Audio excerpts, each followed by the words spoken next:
ಹೇಳ್ರಪ್ಪ. ಗಿಲ್ಲಿ ಅಶ್ವಿನಿ ಇದ್ದಿದ್ದಕ್ಕೆ ಗಿಲ್ಲಿ ಫಿನಾಲೆಗೆ ಬಂದ್ರು ಅನ್ನೋ ಮಾತು ಕೂಡ ಇದೆ ಹೊರಗಡೆ. ನನ್ನ ಮೇಲೆ ಆಣೆ ಇಟ್ಟು. ಗಿಲ್ಲಿಗೆ ತುಂಬಾ ಚೆನ್ನಾಗಿ ಗೊತ್ತಿತ್ತು ಅಶ್ವಿನಿ ಅವರನ್ನ ನಾನು ಹೊರಗಡೆ ಹಾಕ್ಲೇಬೇಕು ಅಂತ. ಬಿಕಾಸ್ ಅವರು ಎಲ್ರು ಯಾಕಂದ್ರೆ ಒಂದು ಟಾಸ್ಕ್ ಆಡ್ಲಿಲ್ಲ, ಒಬ್ಬರ ಬಗ್ಗೆ ಸ್ಟ್ಯಾಂಡ್ ತಗೊಳ್ಳಿಲ್ಲ. ನಾವು ಬಾಯಿ ಮುಚ್ಕೊಂಡಿದೀವಿ, ನಮ್ನ ಕೆಣಿಗ್ಬೇಡಿ. ಇಡೀ ಮನೇಲಿ ನೀವು ಎಲ್ಲಿ ನೋಡ್ತಿರಿ ಗಿಲ್ಲಿನ ಬೀನ್ ಬ್ಯಾಗಲ್ಲಿ ಕೂತಿರ್ತಿದ್ರು, ಇಲ್ಲ ಯಾರ ತೊಡೆ ಮೇಲಾದ್ರೂ ಹೊರ್ಕೊಂಡು ಕೂತಿರ್ತಿದ್ರು. ಒಂದು ಕೆಲಸ ಮಾಡಿದಾಗ್ಲಿ ನಾವೆಲ್ಲೂ ನೋಡಿಲ್ಲ. ಬಟ್ ಇವತ್ತು ಅವ್ರ ಕಪ್ನ ತಗೊಂಡು ಹೋಗ್ತಾರೆ ಅಂತ ಆದ್ರೆ ಕೂತ್ಕೊಂಡು ಅವ್ರು ಸ್ಟ್ರಾಟಜಿ ಮಾಡ್ತಾ ಇದ್ರು. ಡೋಂಟ್ ಕಮ್ ವಿತ್ ಈ ಬೂಟಾಟಿಕೆಗಳು ಬೇಕಿಲ್ಲ ಇಲ್ಲಿ ಯಾವನಿಗೂ ನಿಮ್ದು. ಅಂದ್ರೆ ಇವ್ರು ಲೂಪ್ ಹೋಲ್ಸ್ ಇದ್ದಿದೆ. ಯಾಕಂದ್ರೆ ರಿಯಾಲಿಟಿ ಶೋಸ್ ಮಾಡಿದ್ರು, ಅವ್ರು ಗೆಲ್ಲೇಬೇಕು ಅಂತ ತುಂಬಾ ಸೀಸನ್ಗಳನ್ನ ನೋಡ್ಕೊಂಡು ಬಂದಿದ್ರು. ಆ ಮುಖವಾಡ ಹಾಕೊಂಡು ಬಂದಿದ್ರು, ಅಂದ್ರೆ ಬನಿಯನ್ ಹಾಕೊಳ್ಳೋದು, ಶಾರ್ಟ್ಸ್ ಹಾಕೊಳ್ಳೋದು, ಈ ರೀತಿ ಎಲ್ಲ ತುಂಬಾ ಅವ್ರದೇ ಆದಂತ, ಅದು ತಪ್ಪೋ ಸರಿನೋ ಅದು ಅವ್ರಿಗೆ ಬಿಟ್ಟಿರುವಂಥದ್ದು. ಬಟ್ ನಾವು ನೋಡಿದ್ದನ್ನ ಹೇಳ್ತಾ ಇರೋದು. ಸೊ ಇವೆಲ್ಲ ಸ್ಟ್ರಾಟಜಿಗಳನ್ನ ಮಾಡ್ಕೊಂಡ್ ಬರ್ತಾರೆ.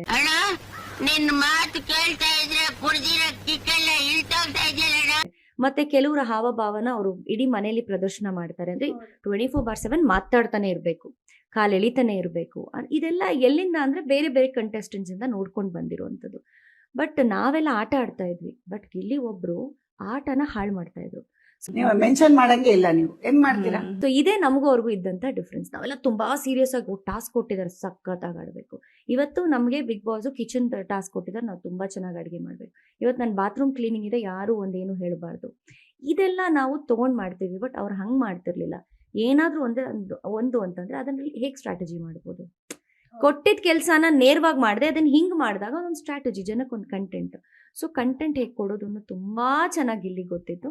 ಆದ್ರೆ ನಾನು ಸಂತೋಷದಲ್ಲಿ ಇಲ್ಲ. ನನ್ನ ಒಂದು ನೋವೇನಿದೆ ಅನ್ನೋದನ್ನ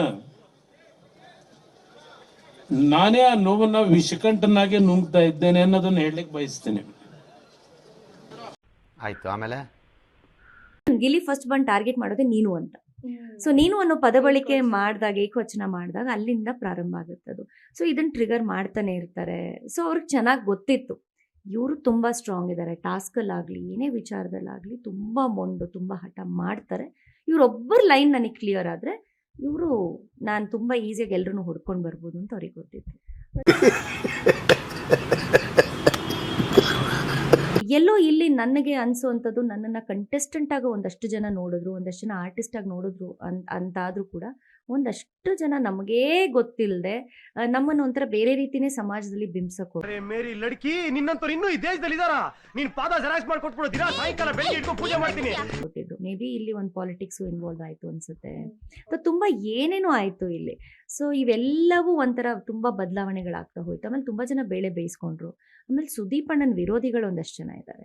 ಸೊ ಅವ್ರುಗಳು ಏನು ಮಾಡ್ತಾರೆ ಅಂತಂದರೆ ಎಲ್ಲವನ್ನ ಟಾರ್ಗೆಟ್ ಮಾಡ್ತಾ ಹೋಗ್ತಾರೆ. ಇಡೀ ಬಿಗ್ ಬಾಸ್ನ ಟಾರ್ಗೆಟ್ ಮಾಡ್ತಾರೆ, ಮತ್ತು ನಮ್ಮ ಕನ್ನಡ ಸಂಘಟನೆಗಳನ್ನು ಟಾರ್ಗೆಟ್ ಮಾಡ್ತಾರೆ, ನನ್ನ ಕರ್ನಾಟಕ ರಕ್ಷಣಾ ವೇದಿಕೆಯನ್ನು ಟಾರ್ಗೆಟ್ ಮಾಡ್ತಾರೆ. ಇವೆಲ್ಲ ಮಾಡಿರೋದುಂಟು. ಅಲ್ಲಿ ಒಬ್ಬ ಕಂಟೆಸ್ಟೆಂಟ್ ಆಗಿ ನೋಡಿದ್ದಿದ್ರೆ ತುಂಬ ಚೆನ್ನಾಗಿ. ನಾನು ಕಣ್ಣೆದ್ರಿಗೆ ಇದ್ರೆ ಶೂಟ್ ಮಾಡಿ ಸಾಯಿಸ್ಬಿಡ್ತೀನಿ. ಇರಿಟೇಷನ್ ಕಣ್ರಿ, ಕಳ್ಸಿ.